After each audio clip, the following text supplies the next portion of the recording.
Welcome back to HL Restorations Impacting Midwest Industries. Today we have Andrew Brain with Brain Group. How are you, Andrew? Doing great, Steve. Thanks for having me. Man, I'm glad you came into the studio. Good to be here. Yeah. Well, I met you a while back, Andrew, and I got to tell you, man, I was impressed from the minute I got to know you. You were just, we'll dive into this, but your knowledge and what you do and your passion in what you do just impressed me all out. Well, I continue to say you think too highly of me, but I appreciate it. Thank you so much. Well, why don't we dive into it? Just say and let people know. Tell us a little bit about your company, what you do, and how you're impacting that industry. So Brain Group, we're a value-add developer, predominantly in office space. We do a little bit in retail. We focus on underperforming, or rather not as good as they should be performing assets and turning them around to just predominantly in office space. We've got a couple retail deals. We also are a full-service, company, so we've got a brokerage arm, we've got a management arm, and then we do have development deals too. Right now, we're working on developing in partnership with my family a 16-acre campus at the corner of 39th and Gillum. That is a development project that's also focused on a societal change. These formerly blighted buildings in a blighted area of town, and creating some changes. We continue to work to bridging the gap between east and west side. As Truce is that dividing line historically in Kansas City, and bridging that divide between 18th, 39th, and 63rd. We're working to do our part on 39th Street. Yeah, the campus that you're talking about right now, I've been down there a few times, and it's awesome. It's a really neat campus. Coming together piece by piece. We got one phase of 5 done, and we got the second one hopefully starting construction this year. We're very excited about it. So tell me, Andrew, how was it that you knew that you wanted to do this? I mean, you say you went to college, and this is conversations I've had with you down in New Orleans, right? Mm-hmm. And how did all that happen? And total happenstance. As of all the best things in my life, it happened to me by accident, and I'm incredibly thankful for that. I wanted to go work in private equity. Went down to Miami. I was following an ex-girlfriend of mine actually down there, and I don't know what you're talking about. I've never done anything like that, and couldn't get an interview. And my dad happened to play golf at this ICSC convention. He said, "Hey, I play golf with this guy. You should send him your resume." He was a retail developer. It was the only job offer I got, and I took it. Right. And I tell you, I loved every minute of it. And he trusted me to do way more than I should have ever been trusted to do, as green as I was. But I just took onto it and absolutely fell in love with it. And then, my mom and I I was talking about taking a job in North Carolina. My mom said, "Don't come home." I said, "All right." And my cousin called me about buying some apartments. I was like, "All right, I'll do that." And then, "All right, I don't have time and money to get a real job. Let's go buying property." And then I bought this. I had the shopping center under contract down in Raytown. And that's how I met my business partner, Chad, because I didn't know the first thing about raising money. He had been doing that for 10 years with Maxis. So we worked together, raised the money, did that deal. He left Maxis, and he was saying, "Hey, man, let's go do this again and again and again and again." And here we are. We got $500,000 under management right now, about 500,000 square feet of office we manage now. In the past 4 years, we've grown this thing. That's impressive, man. That's an awesome story. Yeah. That's good. Hey, tell us a little bit about the positives and negative trends in the leasing space right now. It's been really interesting as people talking about COVID and everything going on with office leasing. You've got a couple different camps. You've got one end of the spectrum which says it's the apocalypse. Mm-hmm. No one's going back to the office. Everyone's working from home. And then you have this other camp that says everything's going to be just the same. As soon as there's a vaccine out, we're going right back to normal. I don't think either camp is right. I think we'll probably lose 5 to 10% of the office environment to a work from home,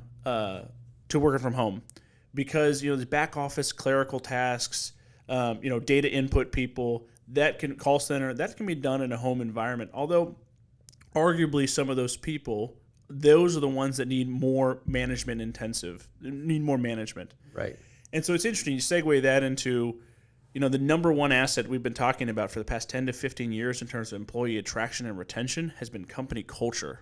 And a good, nice, clean office space is one of the biggest pieces of that. So how can you do that in a remote environment? When you go take your existing employees and you go to remote, it's easier to keep this machine running. But as pieces break down and people move on, as people naturally will, not to mention physical displacement leads to greater disloyalty, or rather, it doesn't increase loyalty.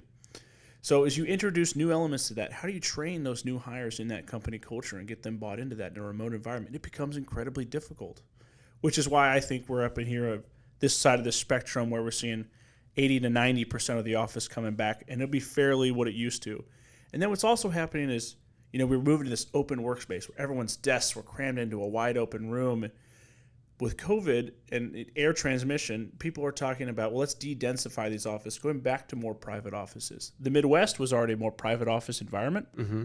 But so if my office square footage per person is going to go up, is that going to make up for that 5 to 10% of employees that are now working from home? Are we going to see a net absorption possibly as people take down more square footage per employee than they're used to? So There's a lot of interesting things going on. I will tell you, man, office leasing is coming back. I mean, last 2 months have been very busy in our office. That's great to hear. So everybody was really worried about that. A lot of talk saying people were going to stay at home, work at home. So with the trends, office trends, do those change depending on where you're developing these totally campuses? I mean, totally. Walk us through that. What we're seeing right now is, we got property in Overland Park. We got property in the Plaza. We're buying a building over in Mission, so that's kind of your, Class B mid-market Kansas, and then we got one in Southeast Jack. Overland Park volume is insanity. I mean, it's back to 80% of what it was prior. We're getting leasing calls all the time. We're doing tours all the time. There's a lot. Now, people aren't committing as much as they are previously. Plaza, we're getting a few phone calls. I'd say it's about 30 to 40% of what it was. So it's interesting where... Why do you think, I'll interrupt you real quick, why do you think everybody's getting pulled? Why is it always everybody pulls to Overland Park? Because where people live. And so you're seeing a lot of young people drive towards the urban center, but the reality is millennials are still their parents' kids. And what you're seeing is people moving to Roanoke and Fairway. They aren't going as far south as Overland Park. I think the average age out there is still growing, but there are people moving that way. Why? Because that's where they grew up and that's what they're familiar with. So yes, there was this huge push of millennials diving into cities, but the reality is now that millennials are starting to have kids, they're defaulting back to what their parents did. They may not be going as far south, but they're still moving in those suburban environments. Luckily, you've got Gen Z coming right on behind millennials and backfilling that vacuum that's happening in the multifamily space. And they're even more plentiful than the millennials, which is still why multifamily is still growing and will continue to grow. Okay. Can you talk a little bit about on the growth prospects for co-working? So talk about office leasing. So over the past 30 years, we've seen office leasing terms continue to shrink. It's been getting more rapid in the last decade. But you're having a lot of people say, I don't know where my business is going to be in 3 to 5 years. And you know what? I don't even know if I want to be in this office building in 3 to 5 years. I like the, moving around the city and figuring, doing different things because that change is fun and exciting for the employees, even though really nothing's changing. Still the same business, but, we're in this brand new office space and brand new and shiny. Right. And so as people have wanted to bring lease term down, it's difficult for landlords to shell out TI to get those spaces to what they want it to be. So enter co-working. And so co-working is the merger of hospitality and office. And so what we're seeing is a lot of landlords are having a conversation. I mean, I am about taking a floor or 20% of their building and making it co-working. So I can have a product offering that's of a very short term. I can still have 80% of my building doing traditional office leasing environments, but I still want to have a product offering that can fill that short-term gap. For me to take that risk on term is difficult. Enter the co-working operator who handles the programming and everything so that I can then lease to them, have term, and then they take the risk in filling that space. And they handle all the resource sharing. They handle all the software. They handle all the programming. And therein lies their profit, and therein lies, it's how we can live symbiotically, landlords and co-working companies. Right. Well, let's talk about the investor's appetite right now. Man, there is so much capital sitting on sidelines, still waiting to get in deals. Debt is cheap. There's a boatload of equity out there, and that's what kept, the acquisitions. I talked to a couple broker friends of mine that focus on office leasing, and I said, how have you guys been making up the gap with COVID? Because the phones did stop ringing. Acquisitions have been, busy off the chain. People are, lots of stuff changing hands right now. Right. Lots of capital is looking for deals. Lots of outside capital from a Midwest, more specifically Kansas City perspective. They're seeing what Kansas City and where it's at. It's like a 10 years ago Denver. And so seeing these potentials. So they're coming here. So you've got capital here looking for deals. You've got outside capital that's new looking for deals with cheap debt. I mean, there's a lot going on right now. Is it because Patrick Mahomes and the Chiefs? You dead on accurate. All thanks to Patrick Mahomes. Well, he's bringing a Whataburger to Kansas City, man. So, I mean, I got to be honest, I'm not a Whataburger fan. Are you kidding me? I know I'm in the minority here, but I'm not a Whataburger fan. You are, but no, not really, because my wife hates it too, and I love it. Oh, I'm a Winstead's tried and true man. Really? Winstead's is my favorite burger. It may be a Greasy Spoon Diner, but I absolutely love a Winstead's burger. Are they even still open? Yes, they are. I'm just yes, kidding. they are. I'm just kidding.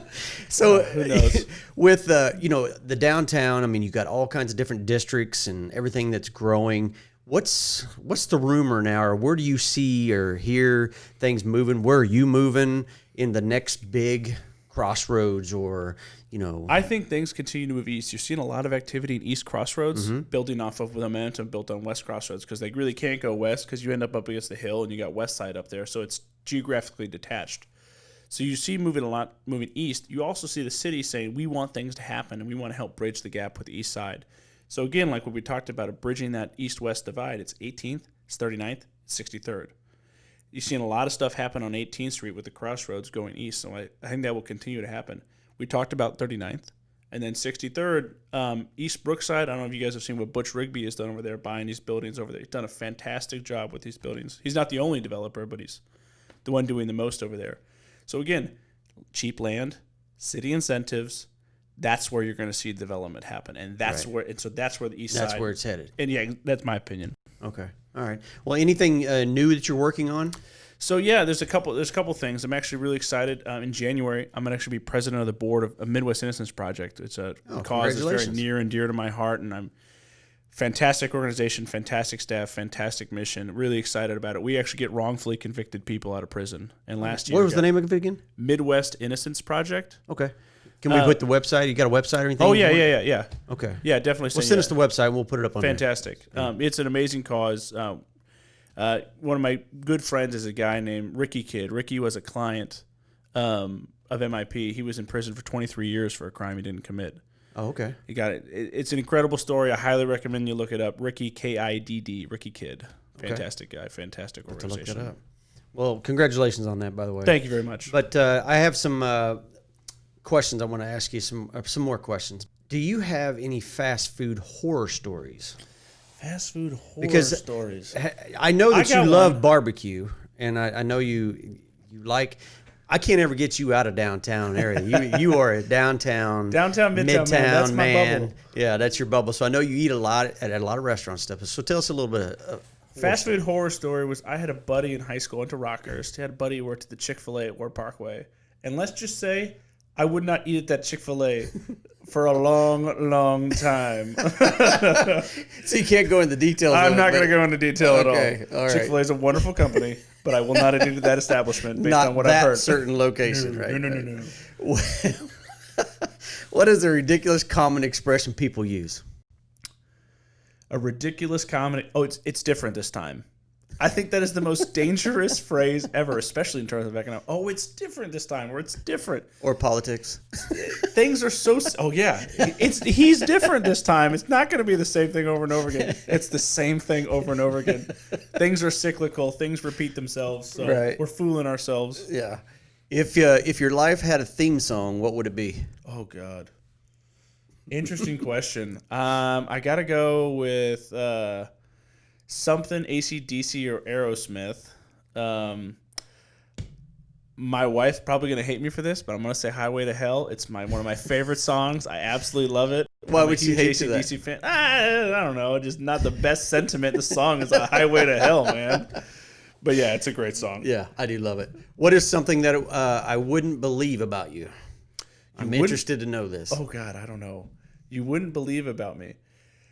I was a C+, B- student. I act like I'm an overperformer, but shocking. I hated school and I was terrible at it. In fact, I got D's in English. So wow, yeah, I would have never guessed that at all. Especially the passion and the knowledge you have in this industry that you're in. When money became involved, I suddenly became interested. You got a lot smarter real quick, right? Yes, exactly.